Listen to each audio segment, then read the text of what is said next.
Que data maravilhosa de hoje, não é? Hoje, irmãos, é um dos dias mais importantes que a fé cristã comemora o grande evento, o maior evento, o mais importante, o mais majestoso, o mais glorioso de todos. O interessante é que,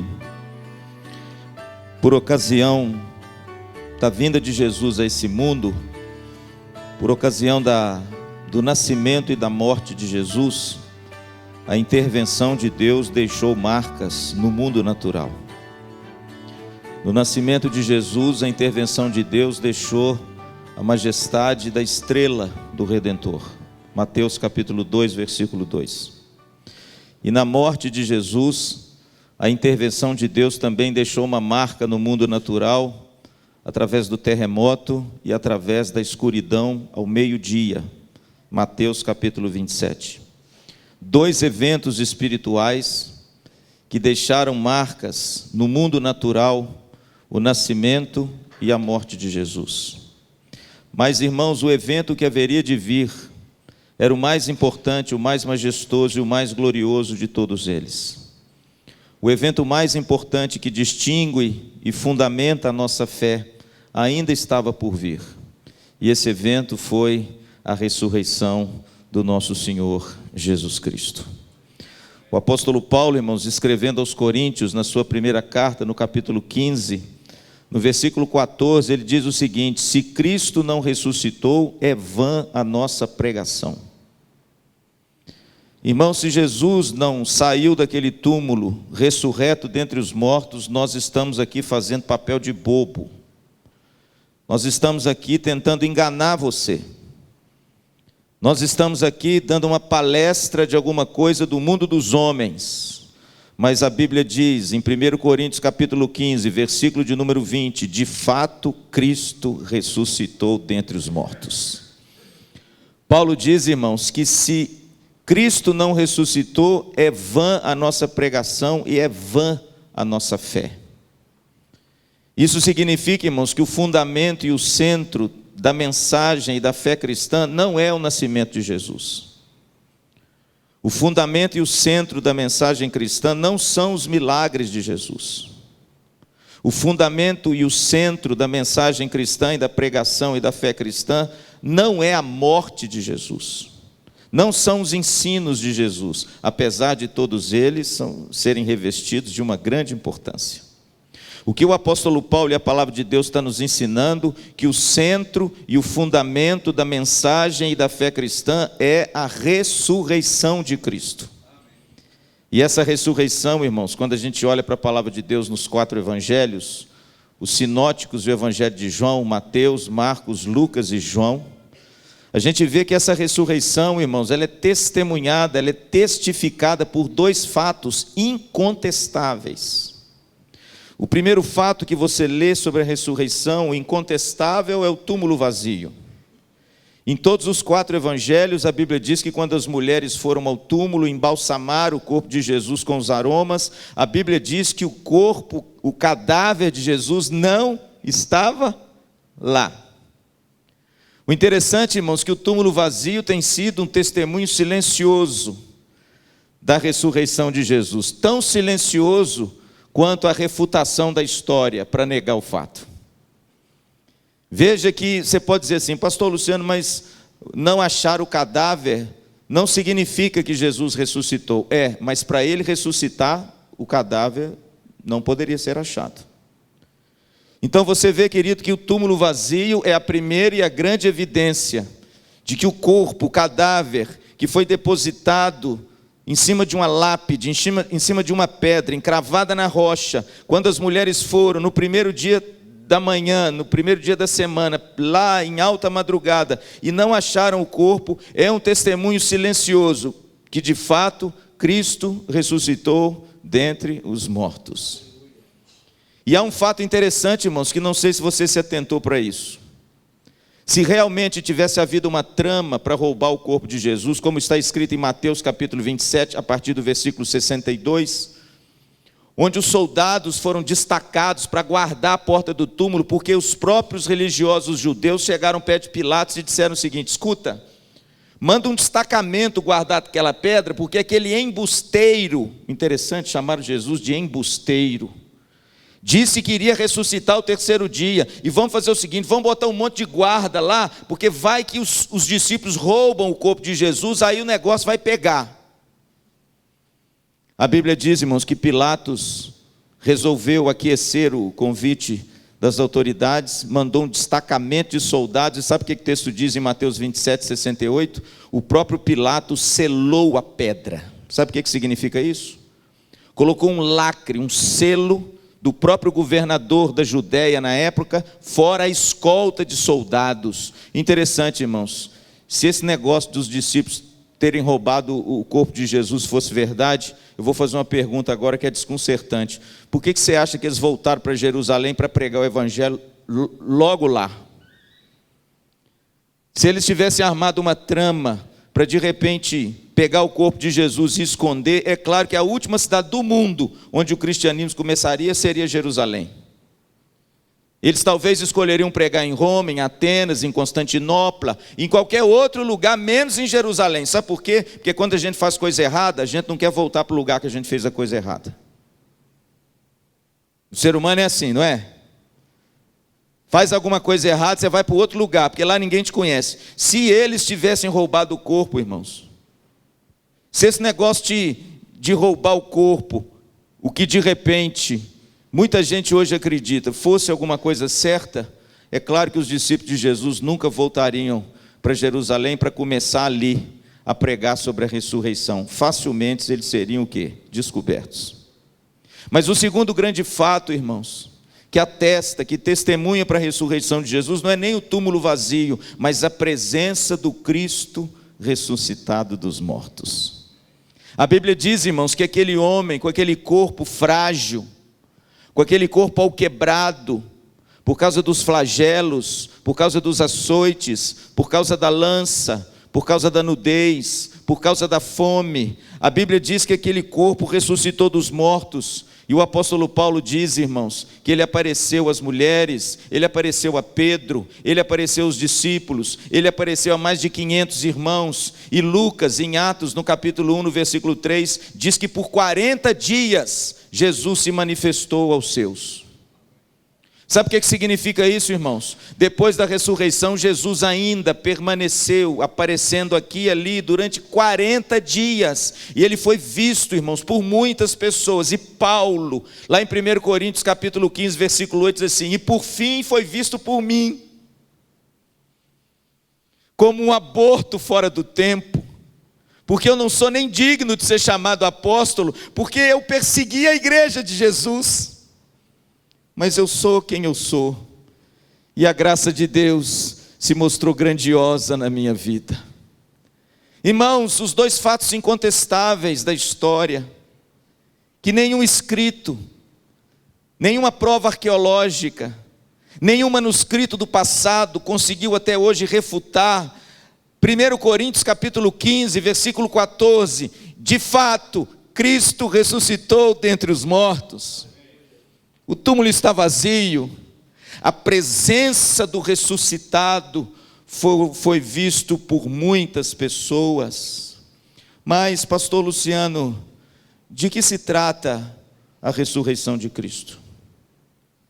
Que acontecimento foi esse, irmãos, que dividiu a história, que ultrapassou a história, e que levou o mundo, irmãos, a uma ordem superior, e que inaugurou aquilo que para o judaísmo só ia acontecer no final dos tempos, a vida eterna. A ressurreição de Jesus, irmãos, é como que o futuro adentrasse o presente e nos testemunhasse agora que há esperança para mim e para você. A ressurreição de Cristo, irmãos, é essa invasão da história de um futuro distante em Deus, que Deus agora trouxe na pessoa de Jesus. Para quê, pastor? Para testemunhar para mim e para você, que a despeito das tragédias pessoais, há esperança para nós. Há um hino bonito que toda a igreja canta, que diz: porque Ele vive, eu posso crer no amanhã. A ressurreição de Cristo, irmãos, é isso, é o amanhã trazido para o hoje. É o fim da história, no meio da história. É o final acontecendo agora. Talvez seja por isso que quando os discípulos de Jesus perguntaram para ele: Senhor, o que é a vida eterna? Jesus então respondeu: a vida eterna é esta, que creem no nome do Filho de Deus, e crendo tenhais vida no seu nome. Que resposta estranha. Por que Jesus disse que a vida eterna é crer em Jesus? Porque a ressurreição de Jesus e a fé em Jesus inaugurou uma vida que não vai acabar nunca. Começou aqui, no dia que o Espírito Santo abriu seus olhos, e você que era cego, agora enxerga. E você que era doente, e agora foi curado. E você que estava em trevas, e agora viu grande luz. E você, querido, que perambulava por aí, como diz Paulo aos Efésios, sem Deus nesse mundo, alheio às alianças, sobreveio a luz sobre você, e essa luz inaugurou o fim da história a partir de hoje. Hoje todo crente já vive a vida eterna, que é a vida com Jesus. Pastor Luciano, de que se trata a ressurreição? Eu acho, irmãos, na minha opinião, que um dos textos mais claros que responde a isso, e eu queria deixá-los para você nessa noite rapidamente, é a narrativa da ressurreição do Evangelho de João. Você poderia, por favor, abrir com o pastor Luciano. O Evangelho de João, irmãos, no capítulo 20 tem as respostas que tanto nós necessitamos e o mundo necessita hoje. Pastor, que acontecimento foi esse? Quais as implicações desse acontecimento? O que significa a ressurreição de Jesus para nós, para mim, para você, para a igreja, para o mundo, para a história? A narrativa do Evangelho de João, irmãos, contém aqui as respostas a essa pergunta. E por favor, querido, abra comigo João capítulo 20. Por gentileza, eu queria ler o texto e os irmãos poderiam segui-lo comigo. O texto diz assim: no primeiro dia da semana, Maria Madalena foi ao sepulcro de madrugada, sendo ainda escuro, e viu que a pedra estava revolvida. Então correu e foi ter com Simão Pedro e com o outro discípulo, a quem Jesus amava, e disse-lhes: tiraram do sepulcro o Senhor, e não sabemos onde o puseram. Saiu, pois, Pedro e o outro discípulo e foram ao sepulcro. Ambos corriam juntos, mas o outro discípulo correu mais depressa do que Pedro e chegou primeiro ao sepulcro. Menino novo corre mais rápido do que o homem velho. João era o discípulo mais jovem de Jesus. Talvez seja por isso que ele correu mais depressa. Versículo 5: e abaixando-se, viu os lençóis de linho, todavia não entrou. Então Simão Pedro, seguindo, chegou e entrou no sepulcro, e ele também viu os lençóis, e o lenço que estivera sobre a cabeça de Jesus, e que não estava com os lençóis, mas deixado num lugar à parte. Então entrou também o outro discípulo, que chegara primeiro ao sepulcro, e viu e creu, pois ainda não tinham compreendido a Escritura, que era necessário ressuscitar ele dentre os mortos. E voltaram os discípulos outra vez para casa. Versículo 11. Maria, entretanto, permanecia junto à entrada do túmulo, chorando.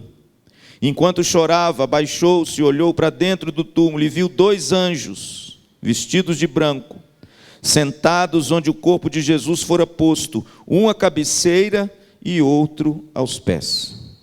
Então eles lhe perguntaram: mulher, por que choras? Ela lhes respondeu: porque levaram o meu Senhor, e eu não sei onde o puseram. Tendo dito isso, voltou-se para trás e viu Jesus em pé, mas não reconheceu que era Jesus. Perguntou-lhe Jesus: mulher, por que choras?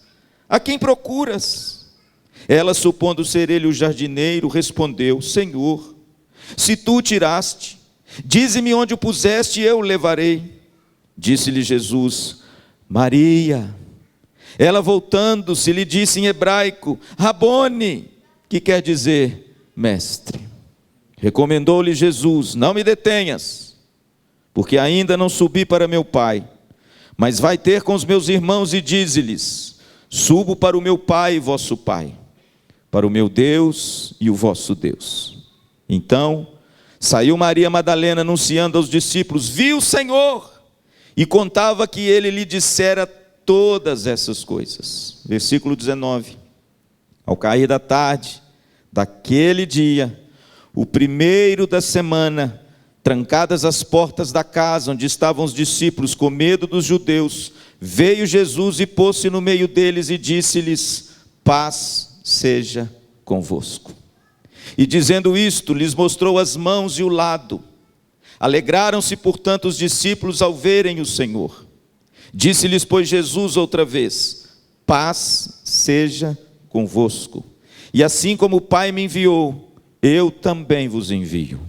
E havendo dito isto, soprou sobre eles e disse-lhes: recebei o Espírito Santo. Se de alguns perdoardes os pecados, são-lhe perdoados. Se lhes retiverdes, são retidos. Ora, Tomé, um dos 12, chamado Dídimo, não estava com eles quando Jesus veio. Disseram-lhe então os outros discípulos: vimos o Senhor. Mas ele respondeu: se eu não vir nas suas mãos o sinal dos cravos, e ali não puser o dedo, e não puser a mão no seu lado, de modo algum acreditarei. Passados 8 dias, estavam outra vez reunidos os seus discípulos e Tomé com eles. Estando as portas trancadas, veio Jesus, pôs-se no meio deles e disse-lhes: paz seja convosco. E logo disse a Tomé: põe aqui o dedo e vê as minhas mãos. Chega também a mão e põe-me no meu lado. Não sejas incrédulo, mas crente. Respondeu-lhe Tomé: Senhor meu e Deus meu. Versículo 29, disse-lhe Jesus: porque me viste, creste? Bem-aventurados os que não viram e creram. Irmãos, essa narrativa do Evangelho de João contém as respostas que talvez eu e você já nos perguntamos várias vezes. Que acontecimento foi esse que dividiu a história, ultrapassou a história e levou o mundo a uma ordem nova? De que se trata a ressurreição de Jesus, afinal? Quais são as implicações desse acontecimento para a minha vida, para a sua vida, para a vida da igreja e para toda a história? Que acontecimento, qual a natureza desse acontecimento que fez dele o ponto nevrálgico, o ponto central e fundamental da fé cristã? Uma vez eu assisti um filme que se chamava O Corpo. Eu não sei se vocês assistiram esse filme. Esse filme é com aquele artista, o Antônio Bandeiras, lembra? Ele era um padre. E o filme gira em torno de um homem que começa a tentar descobrir o corpo de Jesus Cristo. E no final do filme, a mensagem do filme é muito bonita, porque ele começa a achar assim, algumas evidências, a fé dele vai se esmorecendo, mas no final do filme ele vê que todas as evidências eram falsas e que nenhuma evidência verdadeira existia do cadáver e do corpo de Jesus, e a fé dele é restabelecida.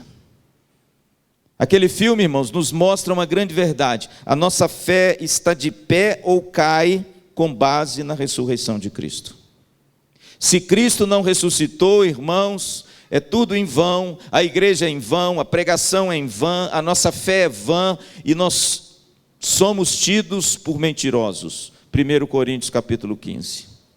Mas, irmãos, de fato Cristo ressuscitou. Que tipo de acontecimento é esse, pastor? Que o apóstolo João narrou aqui na sua narrativa da ressurreição, e eu posso agora facilmente dar essa resposta com base nesse texto. Pastor, que acontecimento foi esse, o da ressurreição? Em primeiro lugar, irmãos, quando a gente lê a Bíblia, a gente vê que a ressurreição foi um acontecimento histórico. Se você notar, hoje pela manhã, o nosso querido César está aqui dando os sinais de Jesus, terminando os 7 sinais de Jesus em João. O Evangelho de João, irmãos, tem uma peculiaridade com respeito aos outros 3. Marcos, Mateus e Lucas. eles não têm assim uma cuidade com respeito à cronologia como tem o Evangelho de João. O Evangelho de João, irmãos, ele tem um pormenor maravilhoso. João faz do seu Evangelho uma cronologia dos eventos muito próxima à realidade. Por quê? Porque ele quer mostrar a historicidade dos acontecimentos. E quando você olha para esse capítulo, irmãos, dá uma olhadinha comigo, por favor, no versículo 1. Ele começa a narrativa dizendo assim: no primeiro dia da semana. Se você for no versículo 19, olha o que o apóstolo João escreve: ao cair da tarde daquele dia. E lá no versículo 26, irmãos, o apóstolo João diz assim, quer ver? Passados 8 dias. Pastor Luciano, por que João é tão cuidadoso na cronologia dos eventos? Para mostrar que a ressurreição de Jesus é histórica. Para mostrar, querido, que não foi inventado numa caverna, num devaneio, com um anjo que apareceu para ele e falou assim: agora eu vou te dar uma mensagem, você vai escrever. Aliás, o Alcorão foi escrito assim. Não, irmãos, a nossa fé não é fundamentada numa mística de alguém que teve um devaneio, uma experiência mística e de repente ninguém sabe, ninguém viu. Não, a nossa fé é fundamentada em fatos históricos. E se você ler o Evangelho de João, você vai ver que a ressurreição aconteceu numa cidade, durante uma festa em particular, num dia em particular. Foi visto por muitas testemunhas, e a sequência que João coloca do seu evangelho é para mostrar uma coisa só. Eu quero discorrer para vocês fatos históricos. Eu vou colocar até a hora que o negócio aconteceu. Para vocês verem, querido, que a nossa fé, ela está fundamentada na história e é comprovada pela história. Um filósofo do passado, que inclusive era teólogo também, o filósofo dinamarquês Kierkegaard, Søren Kierkegaard, certa vez, num dos seus livros, ele escreveu que a fé é um salto no escuro. Talvez seja por isso que ele morreu tão jovem, depressivo, ansioso, e chegou às raias do suicídio, porque na verdade ele não tinha muita esperança nesse mundo. A fé é um salto no escuro. Não, irmãos, você sabe o que a Bíblia diz? Que a fé é um salto em mãos competentes, verdadeiras e reais. Eu posso pular, porque tem alguém lá que vai me segurar. A fé cristã, irmãos, ela não é fundamentada num devaneio. Ela não são placas de ouro que foram escritas pelo anjo Moroni e foram entregues nas mãos de Adam Smith, e que agora ele compilou essas tábuas e agora transformou no livro de Mormons. Não, irmãos. A nossa fé não aconteceu assim, num lugar longínquo que ninguém sabe, ninguém viu. A nossa fé é fundamentada na história, ela tem registro histórico, ela mostra a história, está dentro da história, mas ultrapassa a história. Querido, pode ficar tranquilo, a nossa fé é uma fé real e verdadeira, porque ela aconteceu dentro da história. Mas em segundo lugar, irmãos, que acontecimento foi esse, pastor? Da ressurreição de Jesus ser um acontecimento tão importante. Em segundo lugar, irmãos, quando a gente vê o Evangelho de João, a gente vê que a ressurreição de Jesus foi um evento singular. Foi um evento único, por uma razão muito simples. O cadáver reanimado, um morto ressuscitado, um cadáver que de repente morreu e foi trazido de volta à vida. Esse cadáver, certamente, se isso aconteceu com ele, ele morreu de novo tempos depois. Mas a ressurreição de Jesus, irmãos, teve uma natureza e um caráter completamente diferente de uma morte e uma reanimação de um corpo morto, mas que de repente ele morreria de novo. A ressurreição de Jesus não foi como a ressurreição de Lázaro. A ressurreição de Jesus não foi como a ressurreição do filho da viúva, de Naim, Lucas capítulo 7. A ressurreição de Jesus não foi como a ressurreição da filha de Jairo. Quem se lembra? Senhor, minha filha tem 12 anos e ela está padecendo enfermidade. Vem na minha casa e impõe as mãos sobre ela. Marcos capítulo 5, ela viverá. A Bíblia diz que quando chegaram lá, não incomode mais o mestre, sua filha morreu. Não, irmãos, a ressurreição de Jesus não se assemelha, é um caráter novo, é uma natureza nova, é uma realidade nova. Sabe por quê? Porque a ressurreição de Jesus não é um cadáver reanimado que voltou a viver, mas depois morreu. E sim, alguém que morreu, tornou a viver e vive para sempre. É diferente, querido. É um caráter totalmente novo, inaugurando uma realidade totalmente nova. Interessante, irmãos, nesse texto de João, existem algumas peculiaridades no corpo do ressuscitado, que eu acho que os discípulos ficaram como num delírio. Talvez seja por isso que em Mateus capítulo 28, a Bíblia diz que quando os anjos falaram com as mulheres, os discípulos ficaram como num delírio. Sabe por quê? Porque é um delírio mesmo. Porque esse texto de João e os outros textos mostram uma peculiaridade no corpo de Jesus interessante. A Bíblia diz, irmãos, que quando os discípulos adentraram o túmulo, dá uma olhadinha comigo no versículo de número 6. Então Simão Pedro, seguindo, chegou e entrou no sepulcro, ele também viu os lençóis. E o lenço que estivera sobre a cabeça de Jesus e que não estava com os lençóis, mas deixado no lugar à parte. Entrou também o outro discípulo que chegara primeiro ao sepulcro, viu e creu, pois ainda não tinham compreendido a Escritura que era necessário ressuscitar ele dentre os mortos, e voltaram os discípulos outra vez para casa. Se você for num texto original que narra sobre esse lenço e esses lençóis, a ideia que nós temos no original é o seguinte: quando os discípulos entraram no túmulo, eles viram aqueles lenços e o lençol exatamente da mesma forma, como se eles estivessem, mas com o corpo dentro.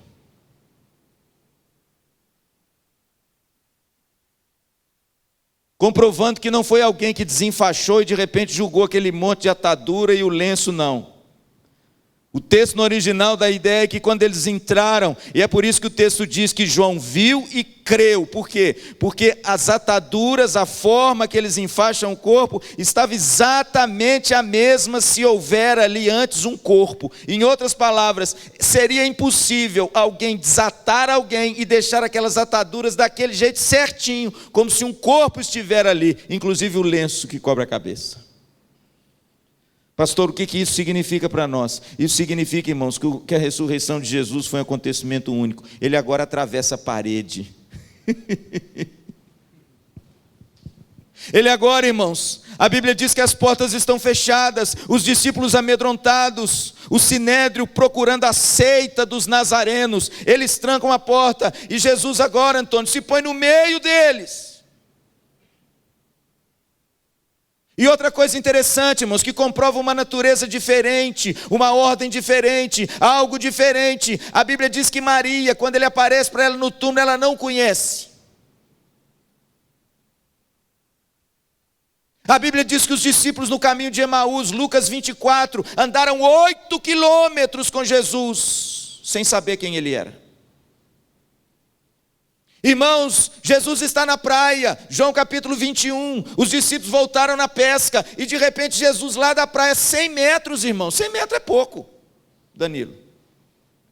Ele estava a 100 metros do barco, ele então grita: ei, filhos, vocês têm alguma coisa aí para comer? E aí Pedro, nervoso, porque já tinha negado Jesus, já não tinha pescado nada, fala assim: não tem nada. E sabe o que o texto diz? Que eles não reconheceram quem era Jesus. Irmãos, que negócio é esse? Gente perto dele não conheceu. Os discípulos de Emaús não conheceram. O que aconteceu? Alguma coisa aconteceu.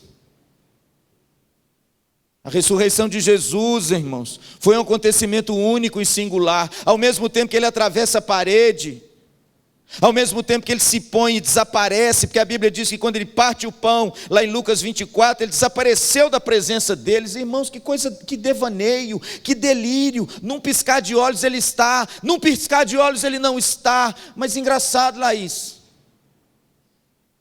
ele levanta o lado e diz assim: toca em mim. Um fantasma não tem jeito de tocar.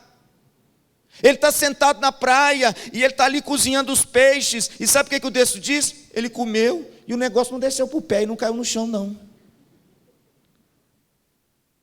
Irmãos, que coisa extraordinária. Esse corpo é físico, esse corpo é real, esse corpo tem massa, esse corpo tem matéria, esse corpo pertence a essa realidade, mas esse corpo também não pertence.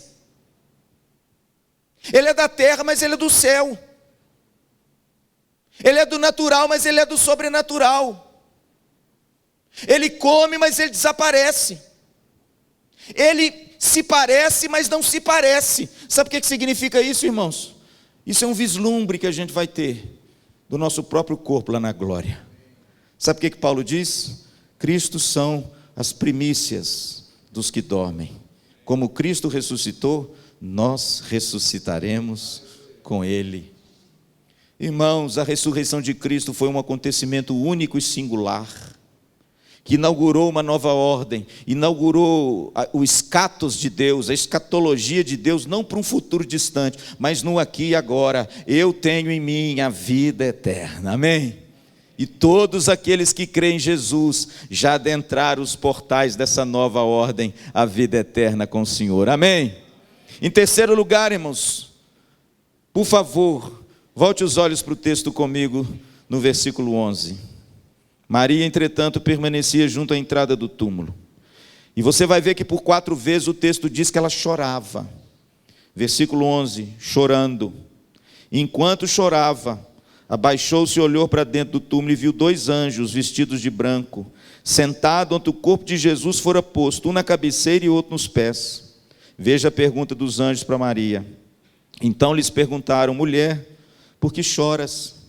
E ela respondeu: porque levaram o meu Senhor e não sei onde o puseram. Tendo dito isso, voltou-se para trás e viu Jesus em pé. Agora olha só a peculiaridade, irmãos. Mas não reconheceu que era Jesus. Perguntou-lhe Jesus: mulher, por que choras? A quem procuras? E ela, supondo ser ele o jardineiro, respondeu: Senhor, se tu o tiraste, dize-me onde o puseste, eu o levarei. Olha o versículo 16, irmãos, que coisa bonita. Disse-lhe Jesus: Maria. Ela, voltando-se, lhe disse em hebraico: Rabone, que quer dizer mestre. Irmãos, o texto diz que Maria chorou muito. Por 4 vezes o evangelista João narra que ela estava chorando. A Bíblia diz que o pranto e a dor tomou conta dessa mulher. A pergunta do anjo foi: Maria, por que choras? A pergunta do Cristo ressurreto fora a mesma dos anjos: Maria, por que choras? Mas João emite o que o Evangelho de Mateus, no capítulo 28, verso 18, diz: que quando Jesus aparece a Maria Madalena, ela foi tomada de uma grande alegria. Sabe o que significa isso, irmãos? Em terceiro lugar, a ressurreição foi um acontecimento transformador. A ressurreição transformou uma sexta-feira fria, chuvosa, triste e lúgubre, numa manhã esplendorosa de sol e de esperança. A ressurreição, irmãos, transforma o pranto em alegria. A ressurreição transforma o desespero em esperança. O apóstolo Pedro, na sua primeira carta, ele diz o seguinte: nós temos uma bendita esperança mediante a ressurreição de Jesus Cristo dentre os mortos. A nossa esperança, irmãos, não está nas coisas desse mundo, porque se estivesse nas coisas desse mundo, Paulo, escrevendo aos Coríntios, no capítulo 15, nós seríamos os mais infelizes dos homens. Por quê? Porque tudo isso aqui vai passar. Nada disso aqui, irmãos, dura para sempre. Nem a sua beleza, nem a sua juventude. Nada nessa vida, irmãos, dura para sempre. A Bíblia diz que nós somos como uma folha no outono, que fenece, que enruga, que cai e que morre. A nossa vida, irmãos, é um sopro, diz a palavra de Deus.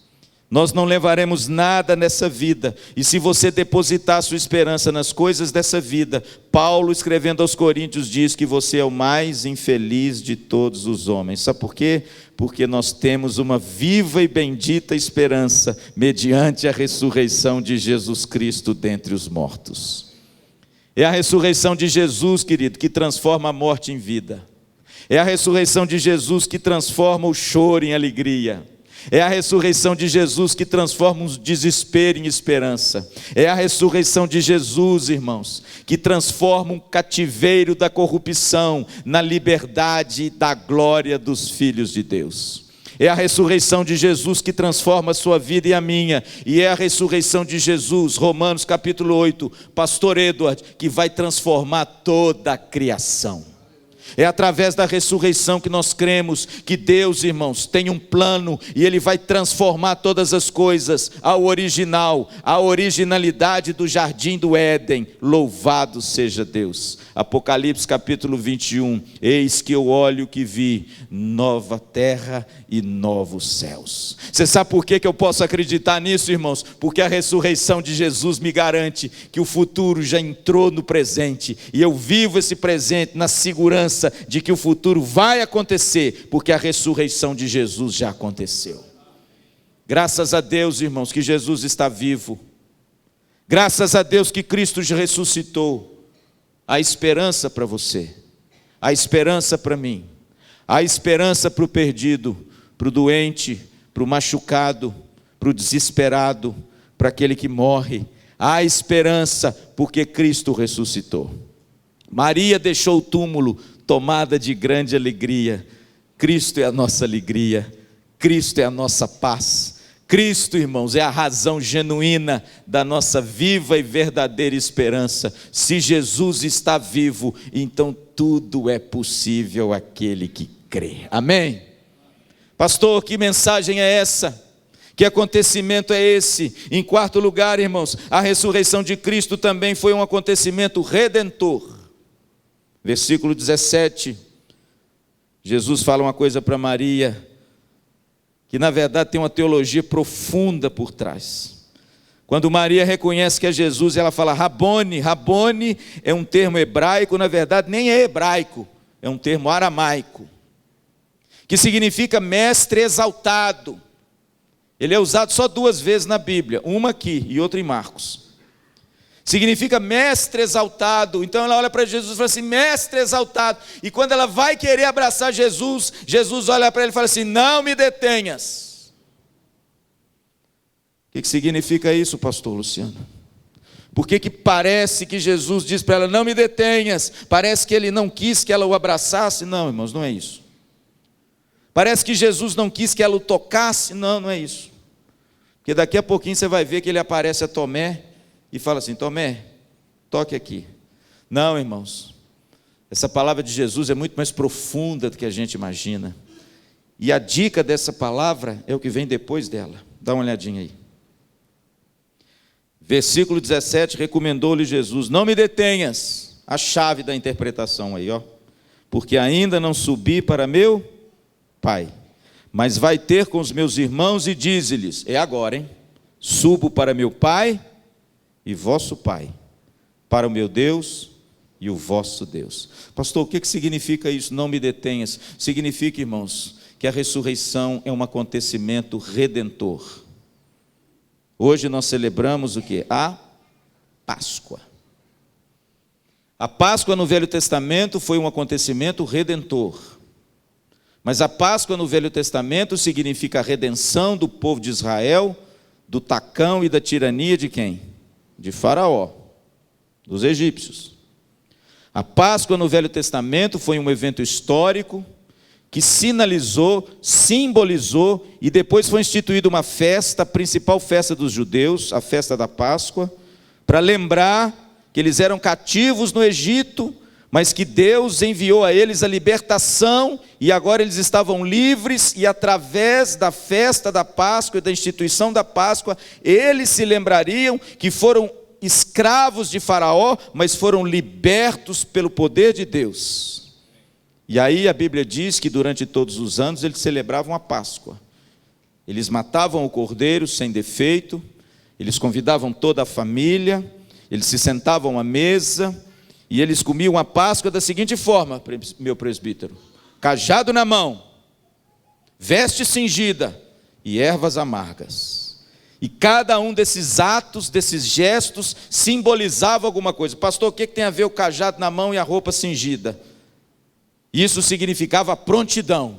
É a Páscoa do Senhor, se prepare, porque nós vamos sair, e tem que estar tudo arrumado. Pastor, por que as ervas amargas? Para lembrar que você durante 400 anos amargou uma dura escravidão. Pastor, por que o cordeiro imolado, assado e comido? Porque o que libertou você foi o sangue do cordeiro, passado nos umbrais daquela porta, e o anjo de Deus feriu os primogênitos, mas deixou o meu povo para que ele pudesse ir. A Páscoa, irmãos, no Velho Testamento, ela é símbolo de uma libertação de um povo do tacão de Faraó, mas a Páscoa do Novo Testamento é outra. A Páscoa do Novo Testamento é um acontecimento redentor, mas numa escala infinitamente maior. Jesus Cristo nos liberta, não de um povo, não de um homem, não de um tacão, de um tirano, mas do poder, do pecado e da morte. Jesus Cristo não é o cordeiro que todo ano tinha que ser sacrificado, para que todo ano ele pudesse ser lembrado. Hebreus diz que uma vez por todas ele foi sacrificado, e agora nós entramos no Santos dos Santos, pelo novo e vivo caminho, que é o seu corpo. A Páscoa, irmãos, do cristão não tem nada a ver com a Páscoa do judeu e nem com a Páscoa de Israel. A Páscoa de Israel é a mesa com o cordeiro, a Páscoa do cristão é o pão e o vinho do Senhor.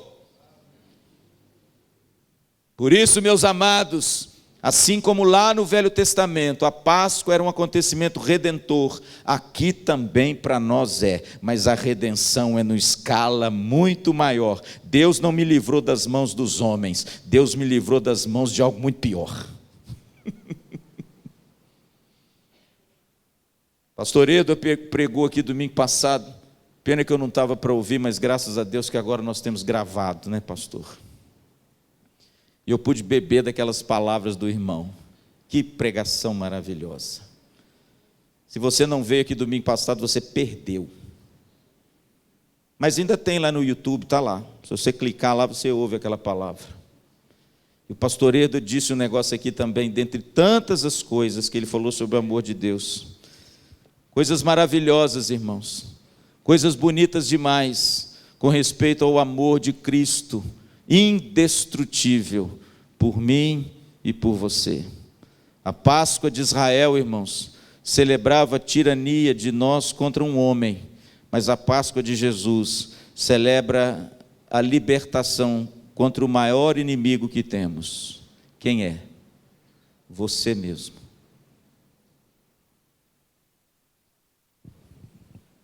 Não se iluda, meu irmão, o seu inimigo maior não é o mundo.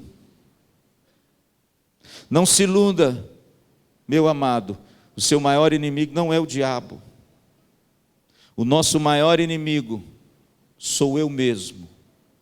É o meu pecado, que tenazmente me assedia, que me embaraça, que me faz tropeçar e que me impede de completar a carreira que me está proposta. É por isso, irmãos, que a Páscoa cristã, ela é infinitamente, majestosamente superior à Páscoa dos judeus, porque lá era da tirania de um homem, aqui é da tirania do pecado, e esse é o seu maior inimigo. Mas louvado seja Deus, irmãos, que na cruz do Calvário Cristo perdoou os nossos pecados, cancelou o escrito de dívida. Na cruz do Calvário, Ele lavou os nossos pecados, nos reconciliou com o Pai. Pastor, agora vamos voltar no texto?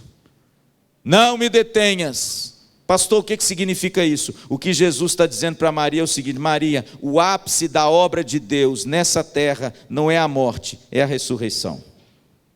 Maria, não me detenha, sabe por quê? Eu subo para o meu Pai, porque é através da ressurreição que Deus aceitou o meu sacrifício. E que a justiça de Deus foi paga, e agora eu vou poder, no meu sangue, reconciliar comigo os homens que creem em mim. Agora sim, a paternidade de Deus vai ser restaurada. Subo para o meu Pai e para vosso Pai. Em outras palavras, queridos, nós somos chamados filhos de Deus por causa da ressurreição de Jesus. O sacrifício foi aceito.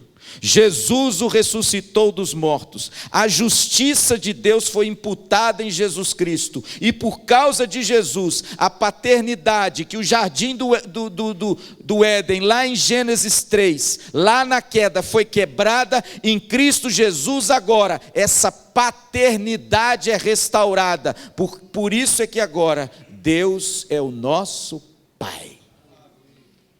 Não é à toa que Jesus começava as suas orações e começou a oração do Pai Nosso, em Mateus capítulo 6, da seguinte forma: Abba, Pai. Porque Abba, irmãos, era um termo aramaico que simbolizava uma intimidade de um filho para com o Pai. E a igreja cristã entendeu isso. Hoje nós chamamos Deus de Pai. Mas sabe por quê? Porque Cristo ressuscitou. É a ressurreição, irmãos, que devolveu a nós aquilo que nós tínhamos perdido. O que, pastor? A paternidade. Sabe o que o profeta Isaías diz? Ainda que a sua mãe e o seu pai te abandonem, o Senhor jamais te abandonará. Ah, pastor, mas eu não tenho um pai terreno, eu nem conheci o meu pai. Meu bem, não tem problema não, sabe por quê? Porque em Jesus Cristo você tem um pai do céu. Pastor, mas eu tenho muita dificuldade de tratar Deus como pai, porque a figura que eu tenho do meu pai terreno não me dá esse vislumbre desse pai do céu. Não tem problema não, querido. No dia que Jesus encontrar você e mudar a sua vida, você vai sentir um amor que nem o seu pai terreno poderia te dar. Talvez seja por isso que o próprio apóstolo João, no capítulo 1, versículo 12, diz assim, quer ver? Ele veio para os seus, mas os seus não o receberam. Mas a todos quanto o receberam, deu-lhes o poder. A palavra ali é dinamis no grego. Deu-lhes o poder de serem feitos filhos de Deus. Aí, irmãos, tem uma vírgula, a saber, todos os homens, os que creem no seu nome. Pastor, o que significa isso? Em Gênesis 3, irmãos, naquela queda trágica, cósmica do homem, a paternidade foi quebrada. Mas na ressurreição, quando Cristo ressuscitou e foi assunto aos céus, a paternidade foi restaurada. É por isso que Jesus termina dizendo assim: subo para o meu Pai e para o vosso Pai, para o meu Deus e para o vosso Deus. Pastor, quando é que Deus é meu Deus e Deus é o meu Pai? Mediante Jesus Cristo. Ah, irmãos, como isso é bom. Como isso é bom, irmãos, quando a gente não tem uma figura paterna assim muito próxima. Como é bom a gente saber que nós somos adotados na família da fé. E agora somos filhos de Deus, por causa de Jesus Cristo. E é por isso, querido, que a ressurreição foi um acontecimento redentor. Ela marca a nova paternidade e a libertação que nós temos dos nossos pecados. E por fim, irmãos, veja o que acontece no versículo 19 ao versículo 23. Por favor. Ao cair da tarde daquele dia, o primeiro dia da semana, domingo, trancadas as portas da casa onde estavam os discípulos com medo dos judeus, veio Jesus, pôs-se no meio deles e disse-lhes: paz seja convosco. E dizendo isto, lhes mostrou as mãos e o lado. Alegraram-se, portanto, os discípulos ao verem o Senhor. Disse-lhes, pois, Jesus outra vez: paz seja convosco. Assim como o Pai me enviou, eu também vos envio. E havendo dito isto, soprou sobre eles e disse: recebeis o Espírito Santo. Irmãos, eu quero concluir dizendo o seguinte: primeiro, a ressurreição de Cristo foi um acontecimento histórico. Nós temos a convicção de que nós não estamos aqui fruto de um devaneio de alguém numa caverna, uma visão mística, que de repente não foi comprovado por fatos históricos e por uma cronologia de eventos que está firmemente registrada nos evangelhos. Segundo, a ressurreição de Cristo, irmãos, foi um acontecimento único. Muitos retornaram à vida, mediante até a ação miraculosa de Jesus. Mas interessante, Lázaro morreu de novo. O filho da viúva de Naim morreu de novo. A filha de Jairo morreu de novo. Mas o ressuscitado vive para sempre. Amém? Ele é o Senhor da vida e da morte. Ele inaugurou o futuro no nosso meio já presente. E é por isso que a gente tem esperança. Amém? A ressurreição também, irmãos, é um acontecimento transformador. É através da ressurreição de Cristo que as nossas lágrimas são enxugadas. É através da ressurreição de Cristo que a esperança volta a brotar no meu coração. É através da ressurreição de Cristo que eu sei que nem tudo está perdido e que se Cristo ressuscitou dos mortos, ainda há esperança para nós. A ressurreição de Cristo também, irmãos, foi, apesar de tudo, foi um acontecimento redentor. Cristo é a nossa Páscoa, Ele é o nosso Cordeiro, Ele nos libertou e nos reconciliou com Deus, e agora nós podemos chamar Deus de Pai. Ele é a nossa Páscoa, a Páscoa cristã, que hoje está representado aqui, no corpo e no sangue do Senhor. E por fim, irmãos, a ressurreição também é um acontecimento missiológico, sabe por quê? Porque Cristo, o apóstolo, o enviado do Pai, aquele que o Pai enviou, Ele agora envia a sua igreja para concluir a tarefa que foi destinada a Ele. A igreja agora seria a agência desse reino. Assim como o Pai me enviou, eu vos envio a vós outros. Significa, querido, que a igreja agora tem uma missão com base no ressuscitado, de dar continuidade à tarefa que Cristo começou, do Evangelho, de reconciliação do homem com Deus. E o texto diz, irmãos, que ele dá um vislumbre do Pentecoste em Atos capítulo 2, para mostrar que esse envio dos discípulos não é com recursos próprios, mas com os recursos celestiais. É por isso que ele dá um vislumbre daquilo que ia acontecer lá no Pentecoste como evento histórico, e a Bíblia diz que ele sopra sobre os discípulos o Espírito Santo. Ele já tinha dito para eles assim: olha, não vão antes que vocês sejam revestidos pelo Espírito Santo. O envio não é no seu braço e no seu poder, mas é pelo poder e pelo braço do Senhor. E aí, irmãos, para concluir, tem a narrativa de Tomé. Eu acho maravilhoso, irmãos, a forma como João escreve. Parece que a narrativa da ressurreição de João é até um sermão, sabe por quê? Porque essa narrativa, ela não é concluída com o envio dos discípulos. A gente fica pensando, puxa pastor, mas está bom para terminar agora, né?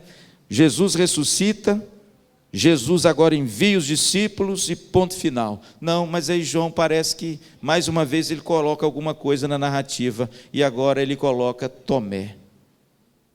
Pastor, o que João está querendo mostrar com a narrativa de Tomé? E aí, irmãos, eu quero concluir com isso, sabe por quê? Porque a ressurreição de Cristo também é um acontecimento que exige de você e de mim uma decisão. Não há neutralidade diante da ressurreição. Quando nós somos confrontados com a leitura da palavra de Deus, irmãos, não há como nós permanecermos neutros. Quando nós somos confrontados com a ressurreição, há somente duas opções. Eu acho que é por isso que o apóstolo João incluiu a narrativa de Tomé no final da narrativa da ressurreição. Por quê? Porque a Bíblia diz que no mesmo dia, veja bem que bacana, no mesmo domingo da ressurreição, a Bíblia diz que os discípulos estavam às portas fechadas e amedrontados, e Jesus aparece no meio deles. Mas sabe o que o texto diz? Que Tomé não está. E de repente, irmãos, quando os discípulos contam para Tomé que Jesus estavam com eles, ele disse algo, irmãos, que é impressionante como alguém, depois que viveu tanto tempo com esse homem de perto, e através de registros, de milagres, de tantas coisas, ele diz o seguinte: olha, se eu não tocar nas suas mãos, se eu não tocar do seu lado, eu de forma, e o grego original, irmãos, traz uma força no verbo, de forma nenhuma eu vou acreditar. Você sabe por quê, irmãos, que João termina com a narrativa de Tomé? Porque a primeira decisão que você pode tomar nessa noite, talvez seja a decisão de Tomé. Qual é, pastor? A incredulidade. A ressurreição de Jesus, irmãos, exige de nós uma decisão. E a primeira decisão pode ser a decisão de incredulidade. Talvez você está ouvindo o sermão do pastor, talvez você já leu a Bíblia, mas no fundo do seu coração você está assim: pastor, eu não acredito nisso. E de repente, irmãos, essa foi a atitude de Tomé. Essa foi, irmãos, a decisão de Tomé, da incredulidade. Essa é a primeira opção. Mas a segunda, irmãos, louvado seja Deus. Sabe por quê? Porque se você for do Senhor de verdade, Ele vai atrás de você.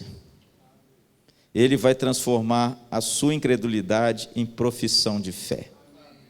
E aí, irmãos, o texto diz, a partir do versículo 26, que passados 8 dias aconteceu a mesma coisa. Jesus se apresenta no meio deles. Jesus fala as mesmas palavras que ele disse antes: paz seja convosco. Mas agora quem está junto dos discípulos é quem? Tomé. E aí Jesus então, irmãos, interpela Tomé. Imagina a vergonha daquele homem. Imagina, irmãos, o carão que aquele homem não deve ter ficado diante dos discípulos.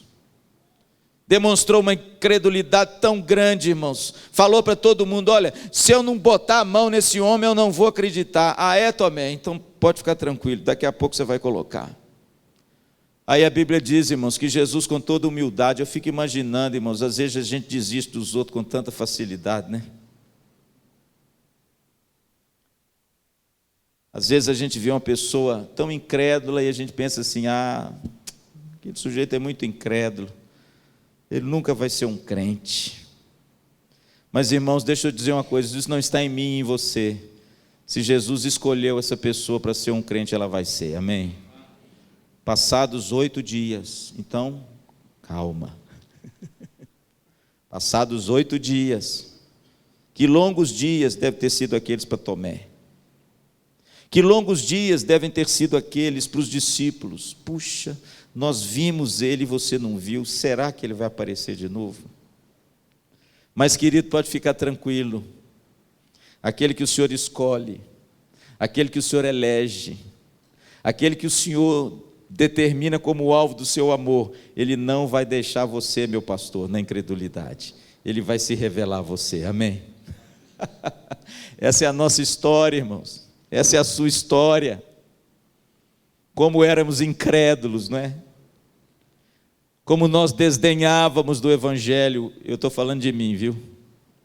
Como nós passávamos em frente às igrejas e desdenhavam dos crentes.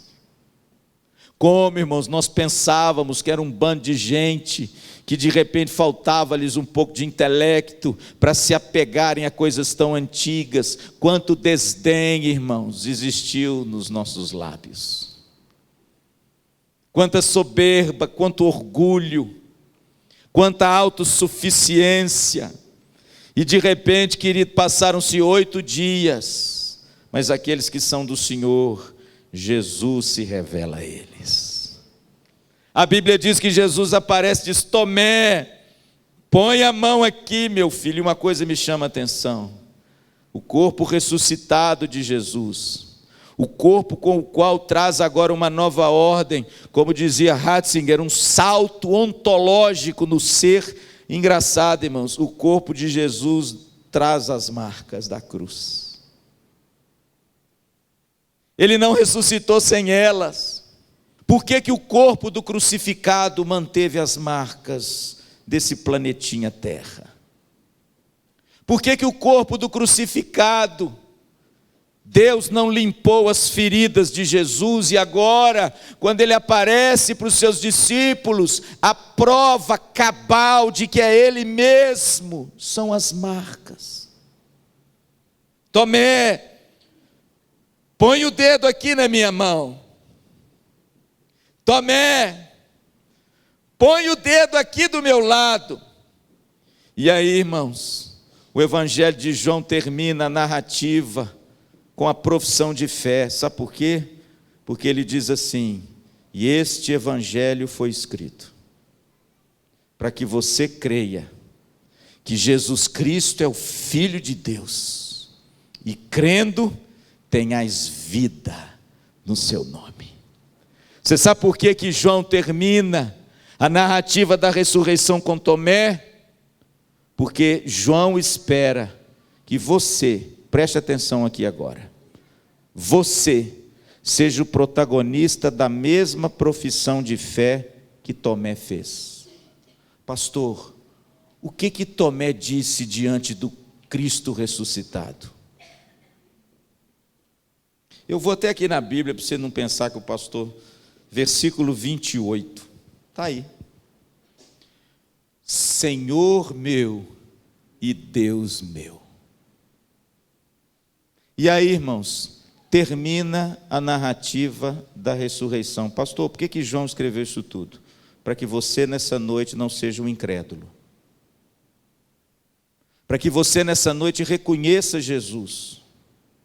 Para que você nessa noite entregue-se ao Senhor. Para que você nessa noite não seja um incrédulo como Tomé. Não negue esse Senhor que por você morreu, mas faça sua profissão de fé como Tomé fez. Essa é a profissão de fé mais antiga da igreja cristã. Senhor meu e Deus meu. É isso, meu amado, que Jesus espera de mim e de você.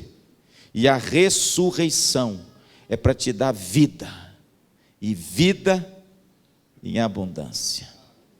Vamos ficar em pé? Eu quero convidar o pessoal do louvor, pode ser? Meu amado, a ressurreição de Cristo tem a ver com você. A Bíblia diz que vai chegar um dia onde todos ouvirão a voz do Filho do Homem e ressuscitarão. Uns para a perdição eterna e outros para a vida eterna. Pastor, quem são esses outros que ouvirão a voz do Filho do Homem naquele dia e serão guindados a uma nova ordem quando Jesus restaurar todas as coisas? Aquele que hoje reconheceu como Senhor e Salvador da sua vida. Pastor, quando é que começa a vida eterna? Pode ser hoje. Quando você reconhece Jesus como Senhor da sua vida, você recebe o dom da vida eterna e começa a gozar de todos os seus benefícios no dia de hoje. Eu quero orar com você. E se você quiser entregar sua vida a Jesus hoje é o dia de você fazer a sua decisão. Por favor, feche os seus olhos, vamos ter uma palavra de oração. Senhor nosso Deus e nosso Pai, a Tua palavra diz, ó Deus, que o Senhor ressuscitou dos mortos para nossa redenção, para nossa justificação, para que os nossos pecados fossem perdoados, para que o dom do Espírito Santo fosse selado na nossa vida. Obrigado a Deus porque o túmulo vazio e a presença do ressuscitado atestaram a realidade incontestável da sua ressurreição. Mas ó Deus, quantos corações ainda existem mortos? Quantos corações, ó Deus, ainda existem que Cristo ainda não reina e ainda permanece morto? Senhor, a minha oração nessa noite é que o Senhor abra os olhos, é que o Senhor toque nos corações, é que o Senhor faça uma obra, Senhor, na vida desses que ainda estão lutando na incredulidade, estão rejeitando a mensagem da cruz e da ressurreição do Senhor. A minha oração é que nessa noite, Senhor, o Senhor revele o Teu amor a eles, o Senhor possa revelar a Tua doce presença, o Senhor possa mostrar, Senhor, a cada um de nós a verdade, a realidade da Tua presença, o Cristo que ressuscitou e que um dia vai voltar para nos buscar. Senhor, hoje é o dia da salvação. Hoje é o dia, Senhor, onde podemos adentrar nos portais da vida que o Senhor prometeu a todo aquele que crê no Teu nome. Por isso, meu Deus, alcança corações aqui nessa noite. Faz a obra, Senhor, como o Senhor fez no coração endurecido, no coração incrédulo de Tomé. Que o Senhor possa fazer uma obra gloriosa na nossa vida, abrir os nossos olhos da morte para a vida, do choro para a alegria, do desespero para a esperança. Ajuda-nos nessa noite, Senhor, a vislumbrar a beleza, a graça, a salvação e a redenção que há no nome santo e poderoso de Jesus Cristo. Oramos em nome de Jesus. Amém e amém.